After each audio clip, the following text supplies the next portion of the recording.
Brayden Locke hated corporate seminars almost as much as he hated being told what to do, and today, he was enduring both in the same suffocating hotel ballroom. He checked his Rolex for the third time in 5 minutes. The panelists were still droning on about quarterly synergy and projected growth. His jaw clenched. He could be closing a deal in Berlin right now or flying to Napa for the weekend. But no, his CFO insisted he show face at the West Coast Innovation Summit. Brayden didn't do well with being caged. He slipped his phone into his blazer pocket and stood abruptly, ignoring the looks from the other executives seated around him. Without a word, he strode out the back of the room, past the bored interns and half-dead potted palms, and pushed through the exit doors into the sunlit terrace overlooking the ocean. The air hit him like a reset button, salty, warm, alive. He exhaled and leaned against the stone railing, finally breathing like a human again. His tie came off in one swift tug. He shoved it into his pocket and loosened the top buttons of his shirt. Skipping out on the corporate sermon too, the voice came from behind him, female, dry, amused. He turned. She wore a navy jumpsuit, hair in a messy bun, oversized sunglasses perched on her head, not the type you usually saw at these events, not in the ballroom anyway. She held a half-full champagne flute and leaned casually against the opposite side of the railing like they were old friends. Brayden raised an eyebrow. Guilty, you, she grinned. I made it halfway through the second panel before I realized I valued my brain cells too much, he chuckled. You're clearly the smartest person here. Obviously. She took a sip of champagne. I'm Kiera Vance. I was supposed to network with some investors, but I think I'd rather jump into the ocean. Brayden, he offered his hand. Brayden Locke, her eyebrows lifted slightly. The Locke Group, in the flesh. Well, she said, shaking his hand, that explains the watch. He laughed again, surprised by how easy it felt with her. There was no fawning, no fake interest. She wasn't trying to pitch him a startup or flirt for an invite to his next yacht party. She was just there, real. Let me guess, he said. You're not one of those people in there who think saying disruptive every 5 minutes makes them sound smart. God, no, she made a face. I build educational apps for kids with learning differences. It's not exactly a unicorn startup, but it helps people. That pulled him up short. You're a developer, designer, and project lead. I wear a lot of hats. He studied her. She didn't look like any developer he'd worked with, but there was something sharp in her eyes, something that said she didn't bluff. That's impressive, he said honestly. She shrugged. I'm just trying to get funding to scale. But I'm terrible at schmoozing, so I'm hiding out here until my social battery recharges. Brayden tilted his head. I could help you with that, she gave him a look. With my social battery, with the funding. He leaned on the railing again. I know people. Or well, I am people. Kiera laughed, but there was something guarded in her expression now. You don't even know if my product works. Then show me. Her eyes narrowed with interest. You're serious, completely. She hesitated, studying him. Fine. But only if you promise not to invest just because you're trying to impress me, Brayden grinned. I already know I can't impress you, she smiled, pleased.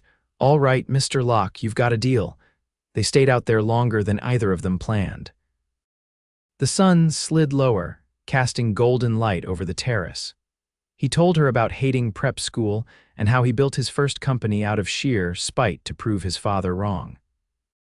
She told him about her younger brother who had dyslexia and struggled through school because no one had the right tools to help him. When the hotel staff finally came to reset for the evening gala, they realized they'd missed half the summit. Brayden didn't care. Can I take you somewhere tonight? He asked, watching her brush wind-blown strands of hair from her face. Somewhere that doesn't serve 3-bite canapes and awkward handshakes. Kiera tilted her head. You're asking me on a date. I'm asking you to let me buy you dinner. A real one. No small talk, no business cards. She looked at him for a long moment. Then she smiled again, softer this time. Okay, but I pick the place. Deal. She picked a tiny Italian place tucked into the cliffs with flickering candles and no dress code. The waiter knew her by name and brought them homemade bread without asking. They shared wine and laughed until their cheeks hurt. She ordered too much pasta, and he didn't stop her. He told her how most women only saw the dollar signs but never looked past them. She told him how she hated being underestimated in boardrooms filled with men who only noticed her when she poured the coffee.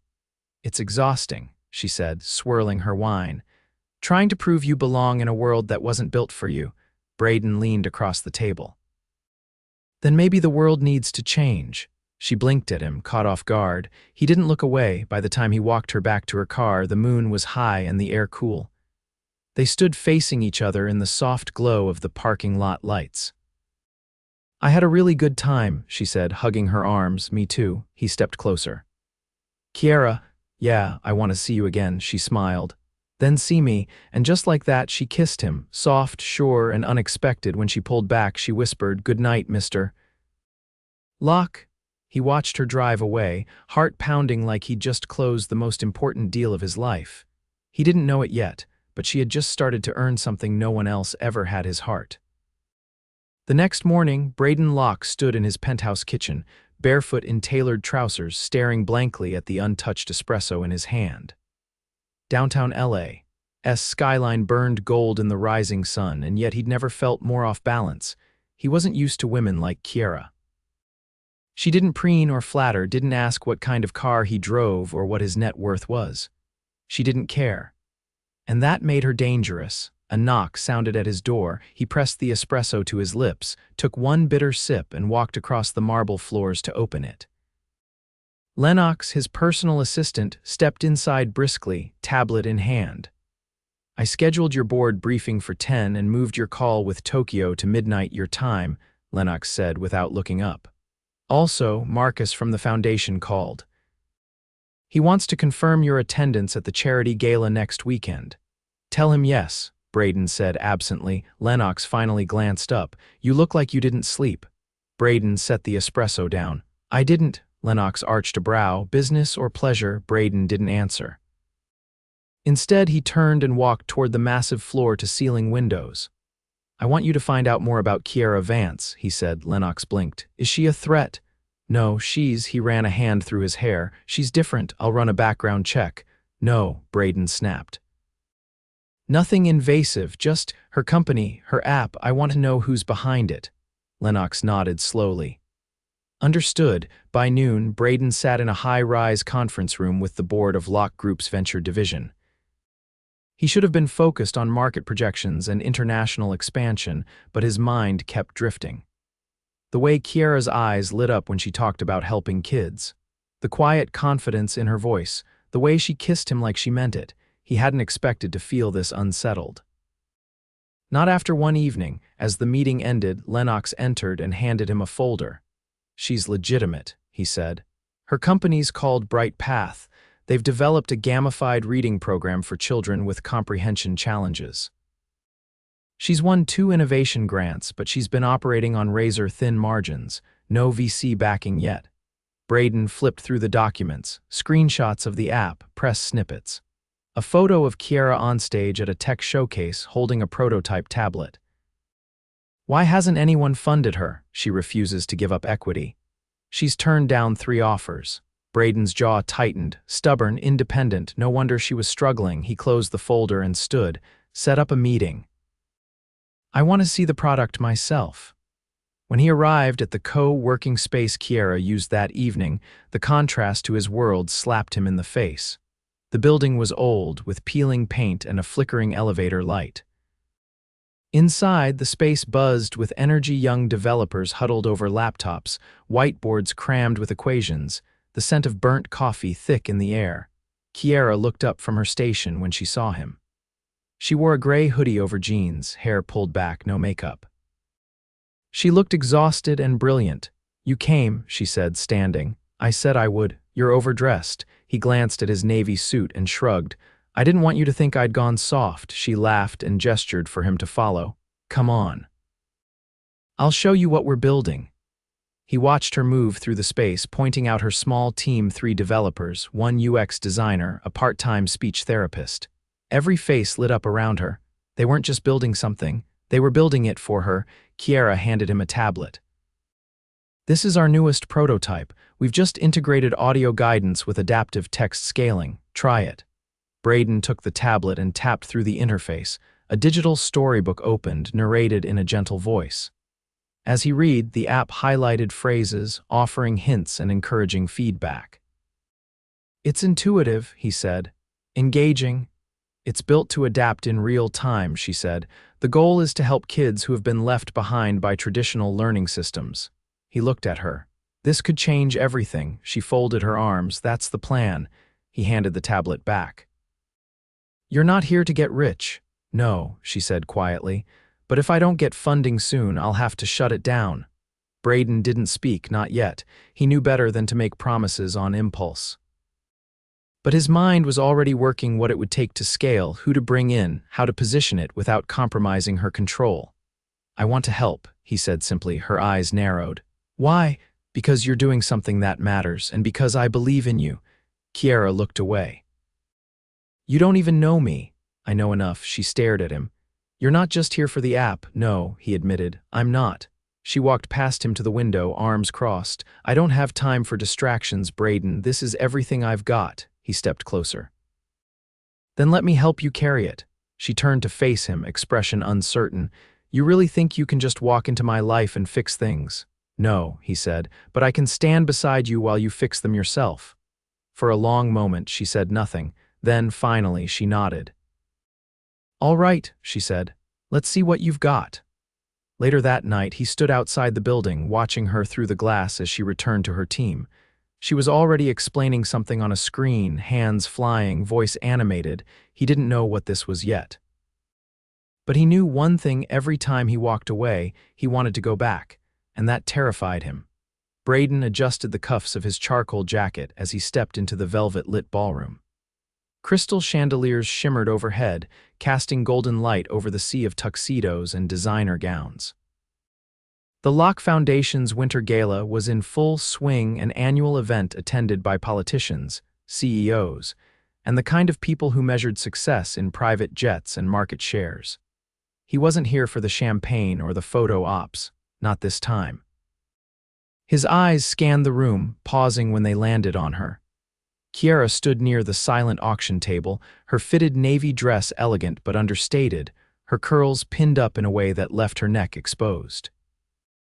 She wasn't wearing diamonds or anything flashy, just a delicate silver chain and a look of quiet certainty that made her impossible to ignore. She didn't belong here, not in the way the others did. And yet she held herself straighter than the women dripping in couture. She wasn't trying to impress anyone. That's what made everyone look. Brayden crossed the room. You clean up well, he said, stopping beside her. She turned, eyes tracing the sharp lines of his tuxedo before settling on his face. You don't look terrible yourself. He leaned slightly closer. I was starting to think you wouldn't come. I almost didn't, she admitted. Then I realized if I could survive 3 years of bootstrapping a tech company, I could survive one night of luxury. He smiled. You'll do more than survive. Your assistant sent over a car, she said, lifting a glass of sparkling water, and a stylist. I wanted you to feel comfortable. She glanced around at the opulence. Comfortable might be a stretch. Brayden inclined his head. Then I'll stay uncomfortable with you. Her expression softened, but before she could respond, a man approached, tall, silver-haired, and twice as rehearsed. Brayden, he said, extending a hand. Didn't expect to see you down here with the mortals. Richard, Brayden said coolly, shaking his hand. I go where the real value is. Richard turned to Kiera. And who's this? Kiera Vance, she said, offering her hand. Founder of Bright Path. Ah, Richard said with a thin smile. The educational app, noble work. Not exactly a cash cow though, is it? Brayden's jaw shifted just slightly, but Kiera answered before he could. No, she said. But if profit were the only measure of value, we'd all be bankrupt in different ways. Richard blinked, then let out a tight laugh. Well said. As he moved on, Brayden turned to her. You didn't have to do that. I know, she said. But I wanted to. Dinner was served on the upper terrace, where glass walls gave way to a view of the city's glittering skyline. Brayden led her to a private table set apart from the others, his name etched into the reservation card in bold lettering. A waiter poured wine, and Kiera glanced at the view. "Do you ever get tired of this?" she asked. He looked at her. "The view, the expectations, the constant performance. The way people watch you," he considered that.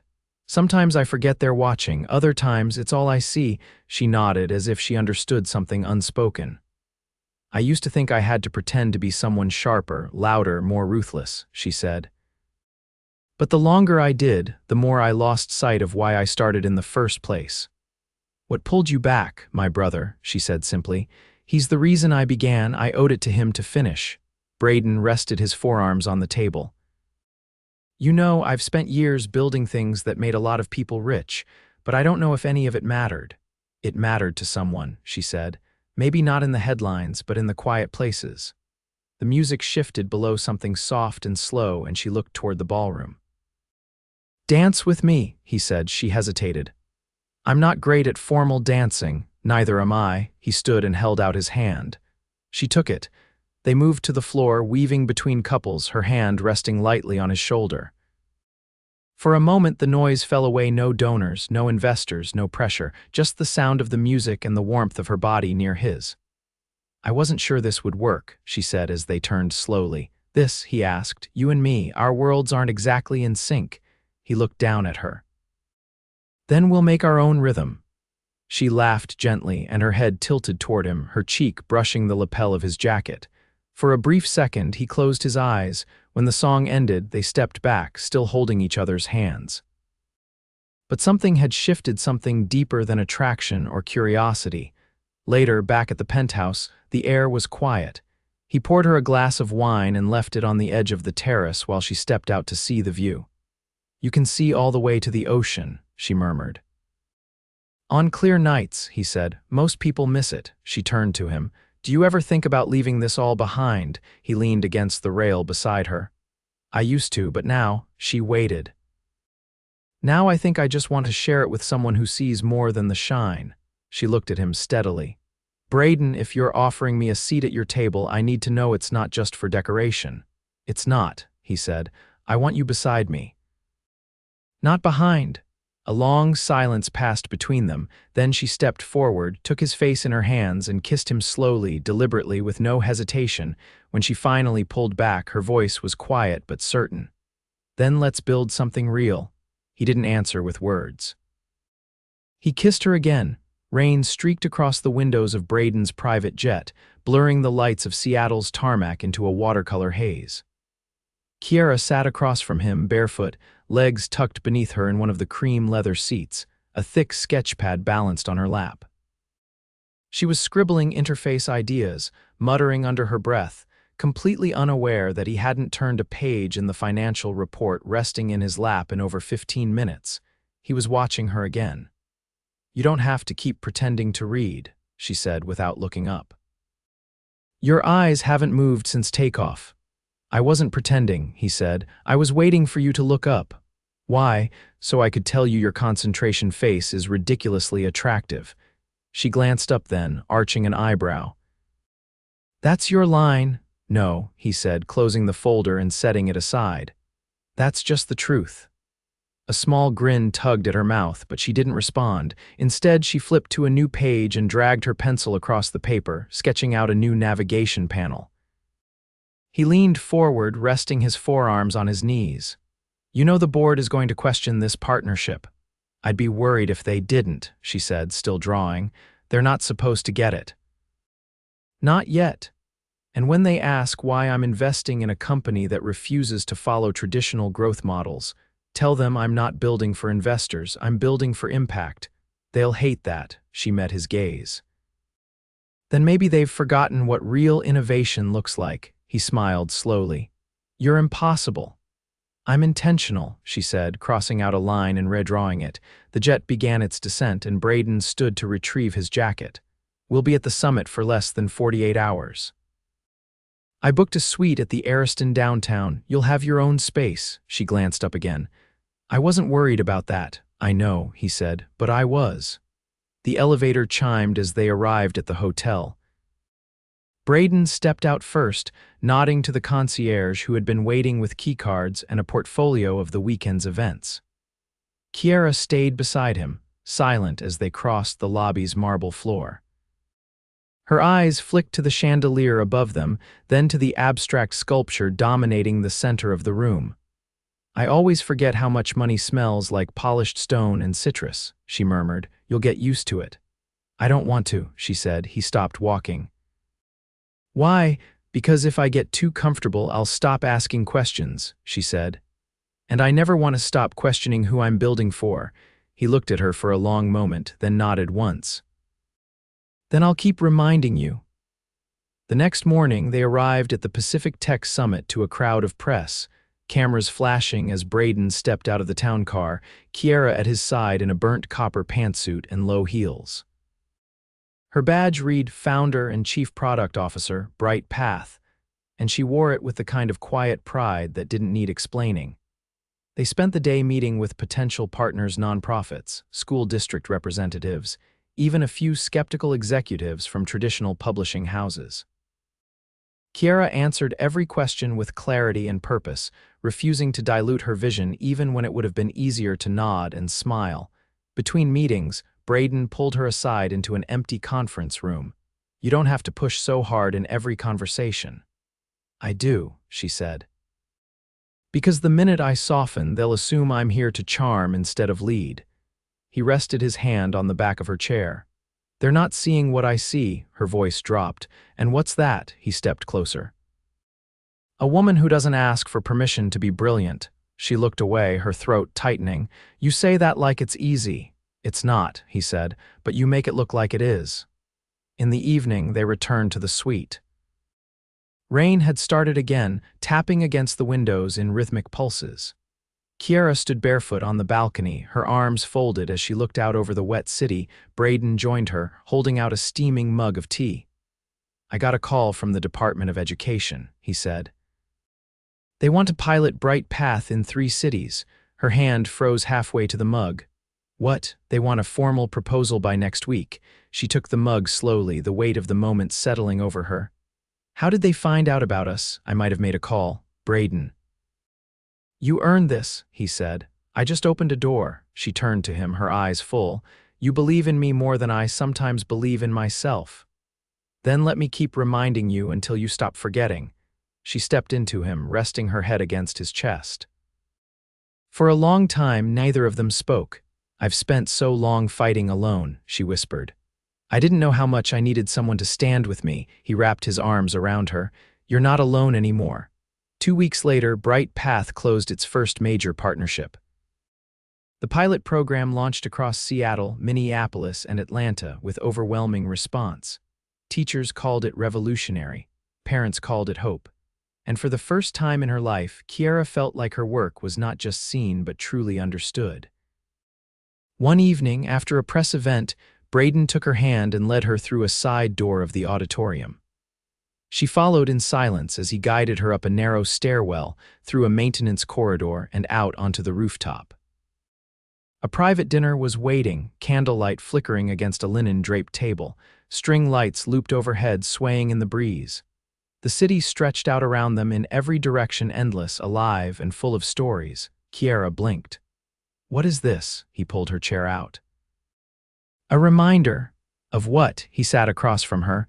"That even in a world obsessed with power, the most important thing is who you choose to build it with." She leaned forward, voice soft. "I was never looking for this." "I was," he said. "I just didn't know it until I found you." She reached across the table, linking her fingers with his. "Where do we go from here?" "Anywhere you want," he said, "as long as it's together." Later that night, back in the suite, he handed her a small black box. She opened it slowly. Inside was a ring, simple, elegant, a single diamond set in white gold, no frills, just certainty. "I don't need an answer now," he said, "but I needed you to know that I'm not going anywhere, not today, not ever." Kiera looked up at him, her eyes shimmering. "You already have the answer," she said. "You earned it the moment you saw me for more than I was supposed to be." She stepped forward, kissed him deeply, and whispered into his chest, "Yes." And just like that, everything they'd built, every scar, every fight, every moment of doubt became the foundation for something neither of them had dared to hope for. Something real, something lasting, Something earned rain drizzled against the roof of the mountain cottage, soft and rhythmic as logs crackled in the fireplace. Kiera stood barefoot on the oak floor, her cardigan slipping off one shoulder, hands wrapped around a steaming mug of cinnamon tea. Outside, pine trees swayed in the early evening mist, and beyond them, snow-dusted peaks loomed like a painting brought to life. Brayden stepped out of the kitchen, 2 plates in hand, the sleeves of his Henley pushed up to his elbows. "I tried not to burn the salmon," he said. "But I make no promises," she turned, half laughing. "You're taking this whole domestic getaway thing very seriously." "I needed to," he said, setting the plates down on the rustic table. "You've been running non-stop for months." "I wanted to give you a pause. I didn't ask for one. You didn't have to." He pulled out a chair for her. "You've been working around the clock since the national partnership." She hesitated, then sat. "What if I lose the momentum?" "You won't," he said, pouring her a glass of water. "But if you don't stop to breathe, you might lose yourself." She looked at him then, really looked. "You see everything, even the things I try to hide." "That's because I pay attention." They ate quietly for a while, the only sounds the fire and the soft tap of rain on the windows. When she finished, she pushed her plate aside and reached across the table. "I've been thinking about something," she said. He took her hand. "Tell me." "I want to turn Bright Path into a nonprofit." Brayden blinked. "You want to walk away from every acquisition offer?" "I don't want to walk away from anything," she said. "I want to walk toward something better. We've had enough interest, enough donations, enough support. If we restructure, we can make it permanently free for families who need it." He leaned back, considering. "You're talking about giving up your equity."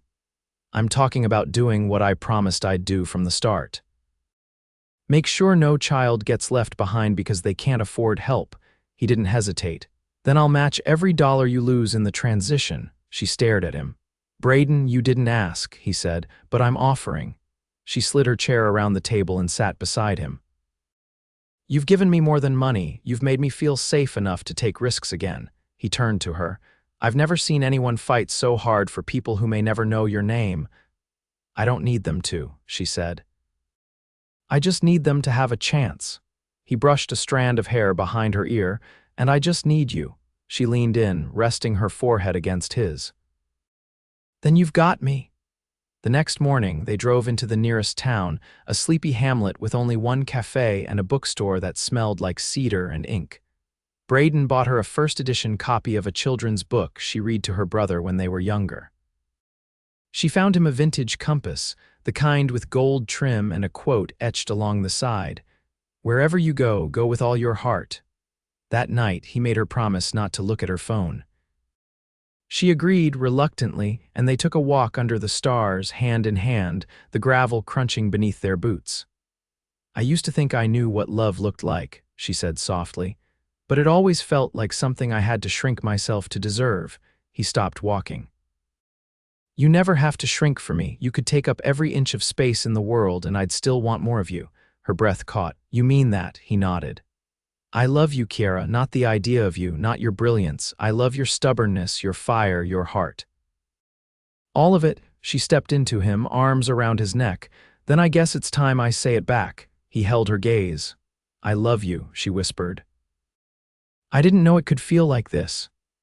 They kissed under the stars, the mountains silent witnesses to something that had taken its time but arrived exactly when it was meant to. 3 months later, the Bright Path Foundation launched officially. The press tried to spin the story 100 ways, but the truth was simple. Kiera refused every buyout, every shortcut, and instead built something sustainable, ethical, and deeply personal. Thousands of children enrolled in the first week. Parents wrote in from across the country with letters of gratitude. One woman from Ohio sent a drawing from her daughter who had started reading aloud for the first time. Brayden framed it and hung it in his office. The board of Locke Group tried to argue briefly about his focus shifting. But after 2 record-breaking quarters and a Forbes cover that labeled him the billionaire who finally got it right, they stopped asking questions. On a warm spring evening in the garden behind the Bright Path headquarters, surrounded by the people who had helped build the dream, Brayden and Kiera exchanged vows under a canopy of white roses. She wore a simple satin dress, hair down, no veil.